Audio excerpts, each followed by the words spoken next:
Inflation यानी मुद्रास्फीति, या जिसे हम आम भाषा में महंगाई कहते हैं।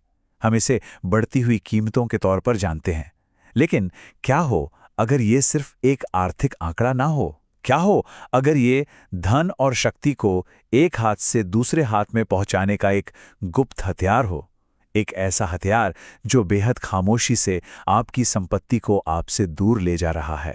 तो असली सवाल ये उठता है, क्या ये इन्फ्लेशन अर्थव्यवस्था का एक कुदरती हिस्सा है, या फिर ये इतिहास का सबसे चालाकी से बनाया गया एक अदृश्य टैक्स है? एक ऐसा टैक्स जिसे हम सब चुकाते हैं पर जिसे हम में से कोई देख नहीं पाता। चलिए आज इसी पर से पर्दा उठाते हैं। देखिए, इस पूरी बात को समझने के लिए ये जानना जरूरी है कि इन्फ्लेशन कोई हादसा नहीं है। ये एक सिस्टम है, एक डिजाइन। ये दौलत का एक खामोश हस्तांतरण है जो हर दिन, हर घंटे पर्दे के पीछे चल रहा है। और ये कोई बनावटी कहानी नहीं है। दुनिया के सबसे शक्तिशाली सेंट्रल बैंकरों में से एक जेरोम पावेल खुद इस सच्चाई को मानते हैं। उनका ये बयान अपने आप में एक साफ चेतावनी है। ये एक ऐसा हथियार है जो सबसे ज्यादा चोट उन्हें पहुंचाता है जो सबसे कमजोर हैं।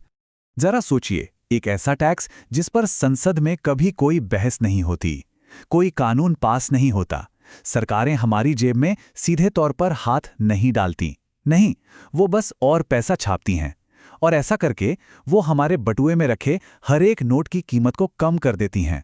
नतीजा, हमारी मेहनत की कमाई की खरीदने की ताकत यानी परचेजिंग पावर चुपचाप हमसे छीन ली जाती है। हर खेल में कोई जीतता है और कोई हारता है। तो दौलत के इस अदृश्य हस्तांतरण के खेल में कौन जीत रहा है और कौन इसकी कीमत चुका रहा है? नियम बहुत सीधा है। अगर किसी पर कर्ज है तो वो जीतता है। उसे भविष्य में कम कीमत वाले पैसे से अपना कर्ज चुकाने का मौका मिलता है। लेकिन अगर किसी ने मेहनत से पैसा बचाया है तो वो हारता है। उसकी बचत की कीमत हर गुजरते दिन के साथ हवा में घुल जाती है। और इस खेल का सबसे बड़ा विजेता कौन है? हमेशा की तरह सरकार। दुनिया की सबसे बड़ी कर्जदार होने के नाते सरकारें अपने भारी भरकम कर्ज के बोझ को कम करने के लिए इन्फ्लेशन का इस्तेमाल एक गुप्त हथियार की तरह करती हैं। ये बिना टैक्स बढ़ाए खर्च करने का उनका एक छिपा हुआ तरीका है। और ये बंटवारा और भी गहरा होता जाता है। एक तरफ है संपत्ति के मालिक, जिनके पास घर हैं, स्टॉक्स हैं, सोना है।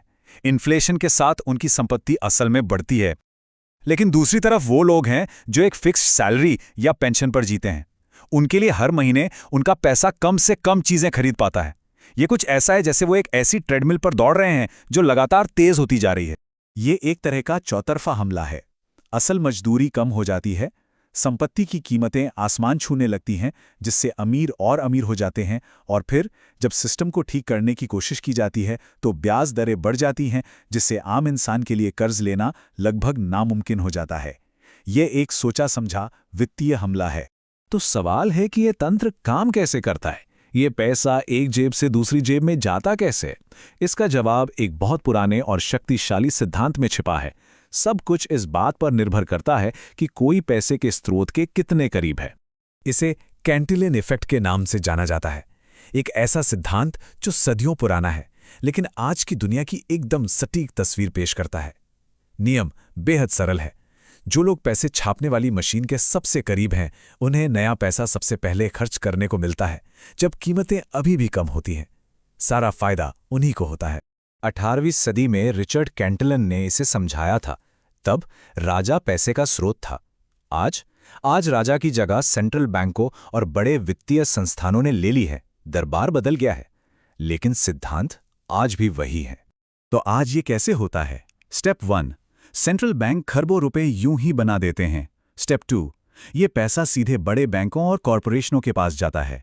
स्टेप 3, वो फौरन इस पैसे से स्टॉक और रियल एस्टेट जैसी संपत्तियां खरीदते हैं, जिससे उनकी कीमतें आसमान छूने लगती हैं।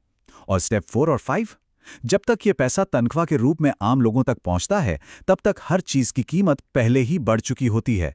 बाकी सब हमेशा एक कदम पीछे रह जाते हैं। लेकिन ये सिर्फ असमानता की बात नहीं है। ये एक फीडबैक लूप बनाता है, एक खतरनाक दुष्चक्र जो पूरे वैश्विक वित्तीय सिस्टम को तबाह करने का दम रखता है। इस बात को समझना होगा। जब इतनी सारी दौलत कुछ ही हाथों में सिमट जाती है तो यह सिर्फ एक सामाजिक समस्या नहीं रहती, ये एक प्रणालीगत जोखिम, एक सिस्टमिक रिस्क बन जाता है। ये अगले बड़े वित्तीय संकट की उल्टी गिनती शुरू कर देता है। वर्ल्ड इनइक्वालिटी लैब के शोधकर्ताओं ने इस दुष्चक्र का पूरा नक्शा तैयार किया है। जब धन कुछ हाथों में केंद्रित होता है तो ज्यादा जोखिम भरे दाम लगाए जाते हैं। इससे एसिड बबल्स बनते हैं, और जब वे बुलबुले फूटते हैं, और वे हमेशा फूटते हैं, तो भुगतना आम आदमी को पड़ता है, जबकि अमीर और भी मजबूत होकर उभरते हैं। और ये सिर्फ एक थ्योरी नहीं है, आंकड़े झूठ नहीं बोलते। जब भी टॉप 1% की संपत्ति में एक तयशुदा बढ़ोतरी होती है तो वित्तीय संकट की संभावना 8% तक बढ़ जाती है। समीकरण सीधा और क्रूर है। ज्यादा असमानता मतलब ज्यादा अस्थिरता। ये एक टिक टिक करता टाइम बॉम्ब है। तो ये सब हमें कहाँ ले जाता है? ये हमें शक्ति, धन और हमारे सामूहिक भविष्य की एक बेहद गंभीर तस्वीर की ओर ले जाता है। यह अब सिर्फ अर्थशास्त्र के बारे में नहीं है, ये इस बारे में है कि आने वाले दशकों में दुनिया कैसी दिखेगी।